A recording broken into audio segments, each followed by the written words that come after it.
हम कैसे जिए कि जीवन में कोई भूल ना हो। जीवन में भूल ना हो, अगर ऐसे जीना चाहोगे तो जी ही ना सकोगे, मरोगे सिर्फ। भूल तो सिर्फ मुर्दों से नहीं होती। अगर भूल से ही बचना है तो जल्दी से अपनी कब्र में समा जाओ, खुद ही खोद लो कब्र। और यही अधिक लोगों ने किया है। अधिक लोग जीते कहां? क्योंकि अधिक लोग भूलों से डरे हुए, इतने डरे हुए हैं कि जिए तो जिए कैसे, कहीं भूल ना हो जाए। भूल में कुछ बुराई नहीं, हां, एक ही भूल दोबारा नहीं होनी चाहिए। भूल से ही तो आदमी सीखता है, संवरता है। भूल ही तो धार रखती है, भूल ही तो तेजस्विता देती है। भूल तो चुनौती है। नई नई भूलें करो, रोज रोज भूलें करो। हां, वही वही भूलें मत करना। वही वही भूल जो करे वह जड़ बुद्धि, वह सीख नहीं रहा। एक बार तो क्षम्य है, क्योंकि बिना भूल किए तुम जानोगे ही कैसे कि वह भूल है। और बिना भटके कोई पहुंचा है, और बिना भटके जो पहुंच जाएगा उसमें रीढ़ नहीं होगी, उसमें प्राण नहीं होंगे, उसमें आत्मा नहीं होगी। मैंने सुना है, बड़ी पुरानी कहानी है मिस्र की, कि एक किसान ने बहुत परेशान होकर एक दिन ईश्वर से कहा। पुरानी कहानियों में ईश्वर इतना दूर नहीं था जितना अब है, सुन लेता था। ऐसे ही घर के छप्पर के पास ही रहता होगा। जोर से चिल्ला के कहा कि हद हो गई, ऐसा लगता है कि तुझे किसानी करनी आती ही नहीं। अगर एक साल मौका मुझे दे तो मैं तुझे दिखलाऊं कि किसानी कैसे की जाती। सब उल्टा सीधा चल रहा है। जब पानी की जरूरत है पानी नहीं गिरता, बढ़ते पौधे सूख जाते।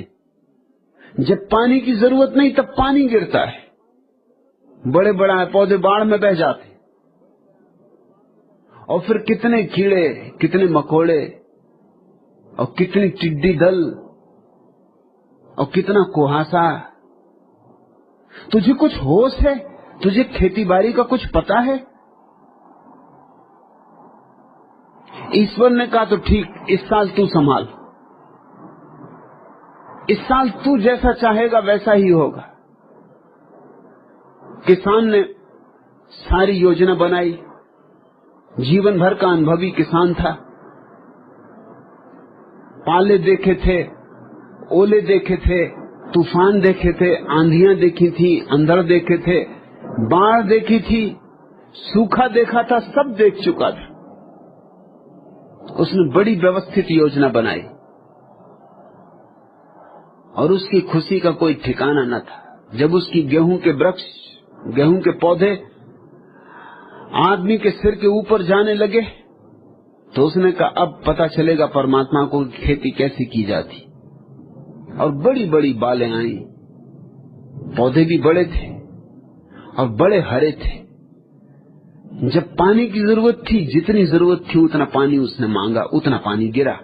जब धूप की जरूरत थी, सूरज की जरूरत थी, जितनी जरूरत थी उतना उसने मांगा, उतना सूरज चमका। न टिड्डी दल आए, न पाला पड़ा, न ओले गिरे, न कीड़े मकोड़े लगे। उसने सारी व्यवस्था कर रखी थी। फिर फसल काटने के दिन आए, उसके आनंद का अंत नहीं था। उसने सारे गांव को इकट्ठा किया और कहा फसल काटो, अब परमात्मा को दिखाएंगे कि फसल कैसे की जाती। फसल काटना क्या था, उसके प्राण पर जैसे छुरी चल गई। वो बालें तो बहुत बड़ी बड़ी थी लेकिन उनमें गेहूं नहीं थे। उसने परमात्मा से कहा ये क्या हुआ, ये क्या मजाक हुआ, इतनी बड़ी बालें, इतने बड़े पौधे, इतनी व्यवस्था, सब चीजें समय पर मिली, गेहूं क्यों पैदा नहीं हुए? आकाश से खिलखिलाहट की हंसी आई। उसने कहा तू पागल है, गेहूं पैदा होने के लिए संकट चाहिए, असुविधाएं चाहिए। तेरी बालें पोच रह गईं क्योंकि न तूफान आए, न आंधियां आई, न जम के वर्षा हुई, न सूरज से आग बरसी। तूने सारी सुविधा कर दी, तूने सारी व्यवस्था कर दी, तो बालें पोच रह गईं। संकट में, संघर्ष में, चुनौती में आत्मा पैदा होती। भूलों से मत डरो हरिदास, जी भर के भूलें करो, बस एक ही भूल दोबारा मत करना। अगर इतना ही स्मरण रहे तो हर भूल तुम्हें पाठ दे जाएगी, हर भूल तुम्हें आगे बढ़ा जाएगी। मगर तुम्हें ये बात सिखाई गई सदियों सदियों से, हर समाज, हर संस्कृति में यही आग्रह, भूल मत करना, और इसलिए कारण लोग मुर्दा हो गए। भूल मत करना, जरा रास्ते से हट के मत चलना, लीक पे चलो, जरा भी लकीर से यहां वहां मत होना। तो लोग चल रहे हैं लकीर के फकीर, उनमें कोई आत्मा नहीं है, उनकी बालों में कोई गेहूं नहीं पकते, उनके भीतर कोई प्राण सघन नहीं होते, उनके भीतर एक तरह की नपुंसकता रह जाती,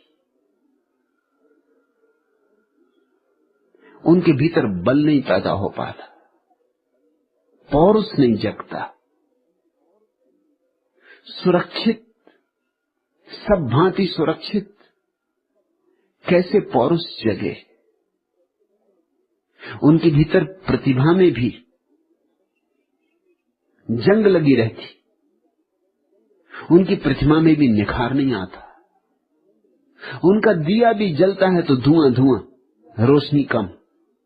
भूल ही नहीं की जीवन में। तुम्हें मुझसे शिकायत है कि मैं बदल गया हूं, और मुझे भी तुमसे शिकायत है कि तुम क्यों नहीं बदले। तुम्हें शिकायत है कि मुझे बदलने पर अफसोस नहीं है, और मुझे शिकायत है कि तुम्हें न बदलने पर पश्चाताप नहीं।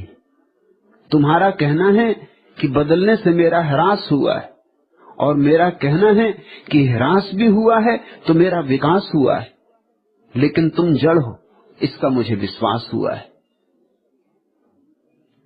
चैतन्य कैसे पैदा होता है? ऐसे ही पैदा नहीं हो जाता, चुनौतियां चाहिए, नहीं तो तुम जड़ रह जाओ। इस बात को तुम खूब गांठ बांध के रख लो, भूलों से बचना मत,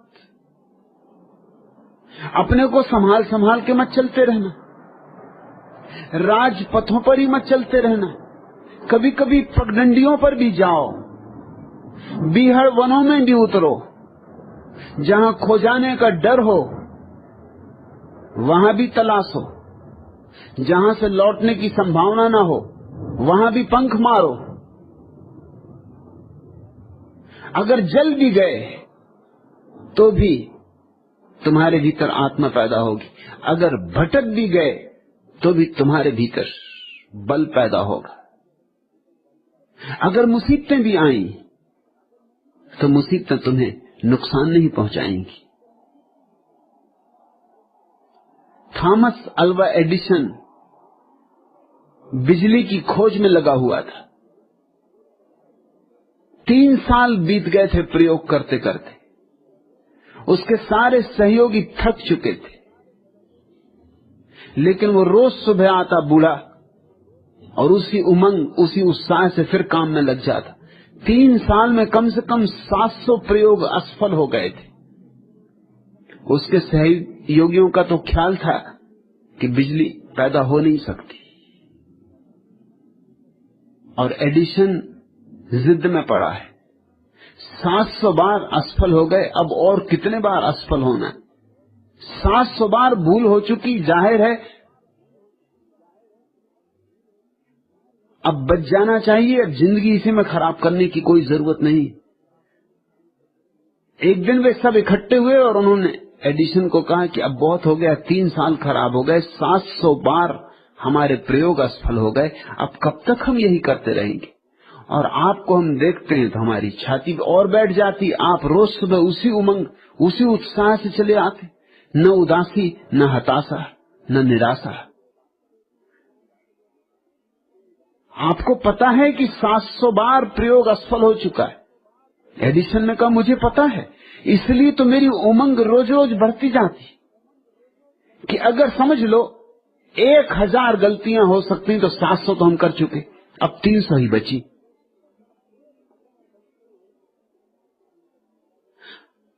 $700 दरवाजे हम टटोल चुके, दरवाजा नहीं मिला।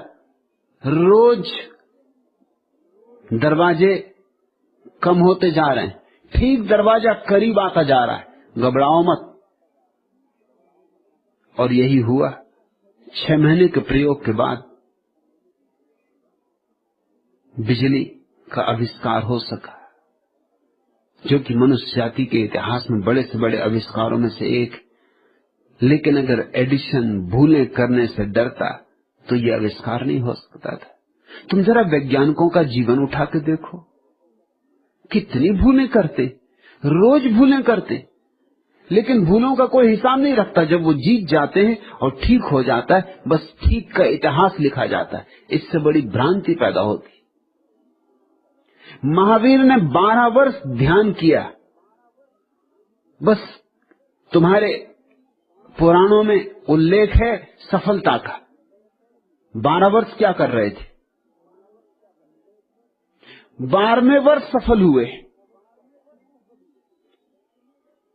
लेकिन 12 वर्ष तो जरूर हजारों भूलें की होंगी, उनका कोई उल्लेख नहीं करता। जब जीत हो जाती है तो लोग फिक्र ही छोड़ देते हैं इस बात की कि कितनी बार हार हुई जीत होने के पहले। हर जीत के पीछे कितनी हारें छिपी, और हर ठीक अनुभव के पीछे कितने भटकाव छिपे। बुद्ध 6 वर्ष तक चेष्टा करते रहे और हारते रहे, हारते रहे, हारते रहे, तब एक दिन जीते। बस हम तो जीत को गिन लेते और उन हारों को छोड़ देते और उन भूलों को छोड़ देते। इससे हमारे सामने एक बहुत ही गलत धारणा निर्मित होती। हम बच्चों को सिखाते हैं भूल मत करो, हम बच्चों से कहते हैं जो ठीक है वही करो। ठीक करने की चेष्टा में बच्चे क्या करें? अनुकरण करें, कार्बन कॉपी हो जाएं। कार्बन कॉपी हमेशा ठीक होती, भूल तो हो ही नहीं सकती, क्योंकि मूल की सिर्फ प्रतिलिपि है, भूल कैसे हो सकती? लेकिन अगर तुम अपने जीवन की कुछ शोध करने में लगोगे, अगर तुम फिर से ध्यान की तलाश में चलोगे, तो हो सकता है 12 वर्ष तुम भी भटको। और उस बात का मजा और है, महावीर की छाया बन के चलना एक बात है, महावीर होना बात और है।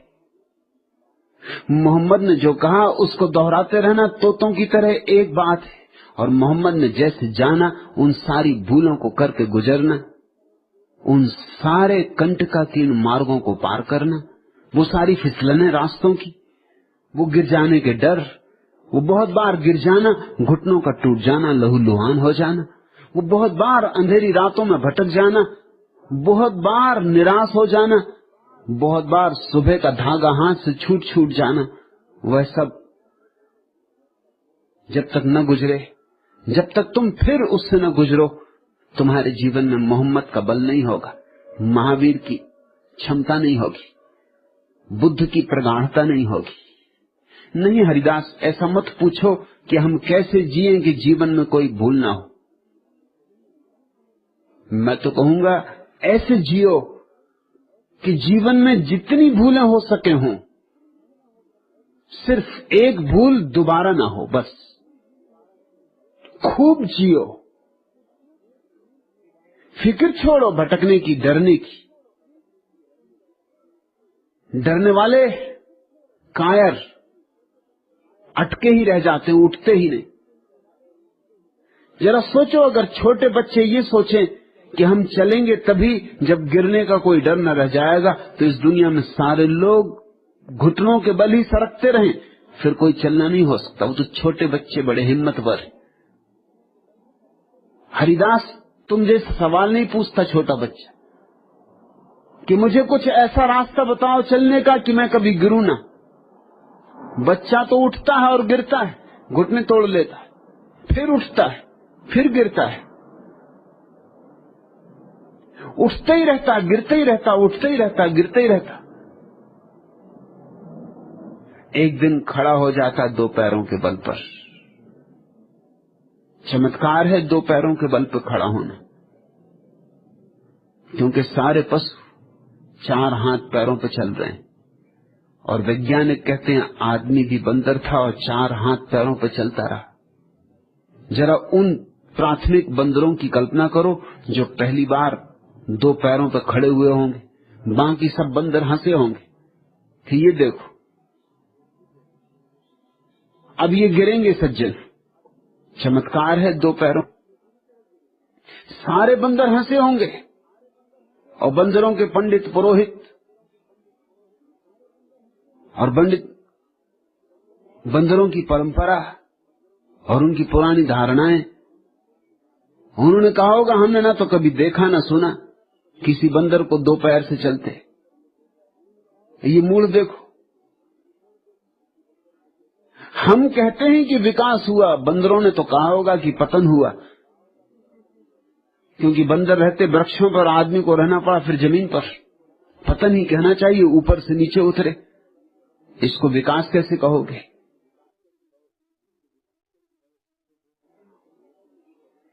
लेकिन जो पहले बंदर दो पैरों पर चले बहुत बार गिरे होंगे, बहुत बार गिरे होंगे।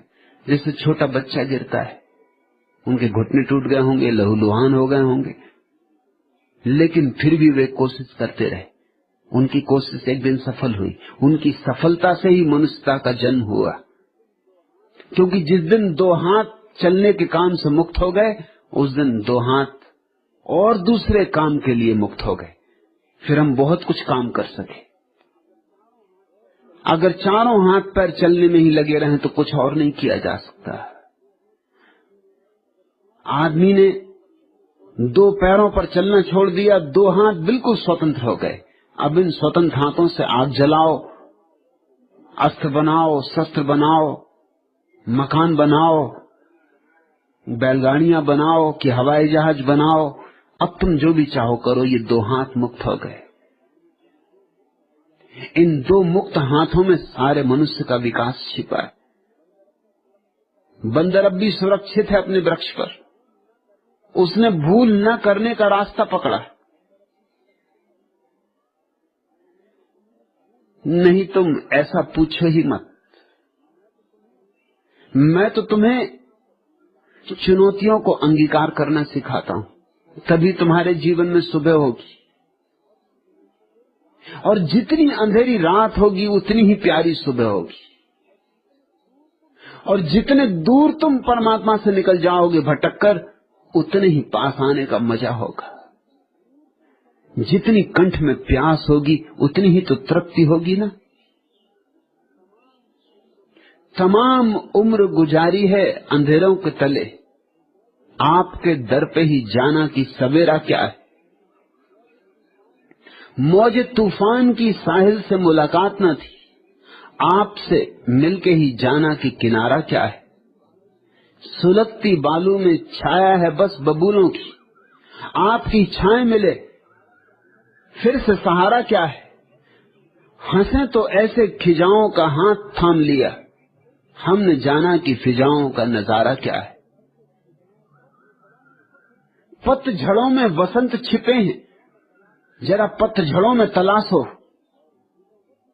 और भूलों में भटकाओं में सत्यों के मंदिर छिपे हैं, जरा भूलों में भटकाओं में खोदो, गहरे खोदो। जो व्यक्ति भूल करने से बचना चाहता है उसका साहस समाप्त हो जाता है, वह कायर हो जाता है, और कायरों के लिए इस जगत में कुछ भी नहीं।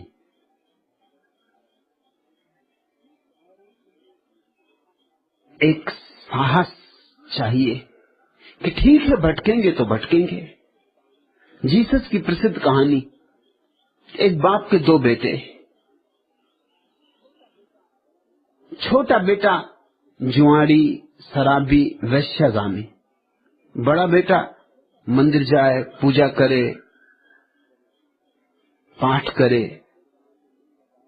दुकान में मन लगाए, खेतीबाड़ी में डूबे।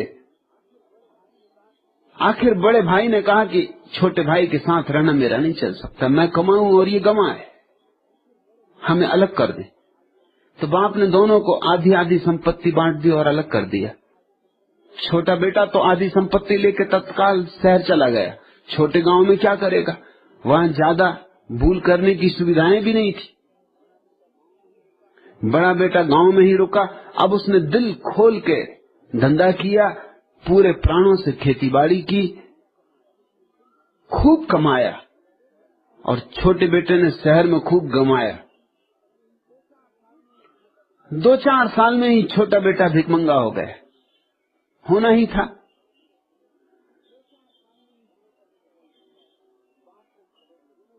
बाप को खबर लगी कि छोटा लड़का भीख मांग रहा है, सब बर्बाद हो गया। उसने खबर भेजी कि तू वापस लौटा। इतने नौकर हैं घर में, तू अगर एक बिना कुछ किए भी पड़ा रहेगा तो भी चलेगा, तू वापस लौटा। बाप का संदेश मिला तो बेटा वापस लौटा, और जब बेटा वापस लौटा तो जीसस ये कहानी बार बार कहते हैं कि बाप ने घर में दिए जलवाए, दीपावली मनवाई, बंधनवार सजवाए, फूल लटकवाए। जिस रास्ते से बेटे को लाना था उस रास्ते पर स्वागत का इंतजाम किया, द्वार बनाए, श्रेष्ठतम भोजन तैयार करवाया। वर्षों के बाद बेटा वापस लौटता था। बड़ा बेटा खेत पर काम कर रहा था, भरी दोपहरी धूप में। किसी ने उसको खबर दी कि अन्याय की भी एक सीमा होती, तू तो बाप की सेवा करते करते मरा जा रहा है। अभी भी दोपहरी में छाया में नहीं बैठा है, खून पसीना कर रहा है, और तेरे स्वागत में कभी बंधनवार न बंधे, कभी दीपावली न मनाई गई, कभी सुगंधें न छिड़की गई, कभी बैंड बाजे न बजे, और तुझे पता है तेरा छोटा भाई बर्बाद होके भिखमंगा होके लौट रहा है। सहनाई ये जो बज रही उसी के लिए बज रही। स्वभाव था बड़े भाई को बहुत आघात हुआ, ये तो अन्याय है। वो घर लौटा, उसने अपने पिता को कहा कि ये अन्याय है, मेरा कभी स्वागत नहीं हुआ, मैं सदा आपके चरणों में सेवा में रहा, मैंने कभी कोई जीवन में भूल नहीं की, सदा आपने जो कहा वही किया, और छोटे ने जो आपने कहा उससे उल्टा किया, और उसका स्वागत किया जा रहा है।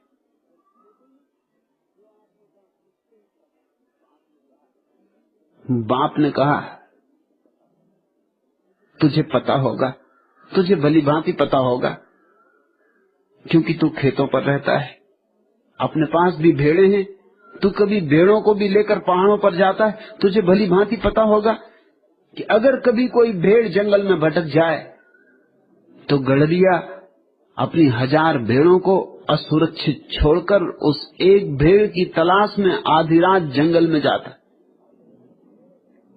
और जब भटकी भेड़ उसे मिल जाती है तो उस भटकी भेड़ को कंधे पर लेकर लौटता है, और जो भेड़ें कभी नहीं भटकी उनको कभी कंधे पे लेके नहीं लौटता, लौटने का सवाल ही नहीं उठता। तू मेरे पास है, तेरे स्वागत का कोई सवाल नहीं। लेकिन जो दूर चला गया था और बहुत भटक गया था और वापस लौट रहा है, उसका स्वागत जरूरी है।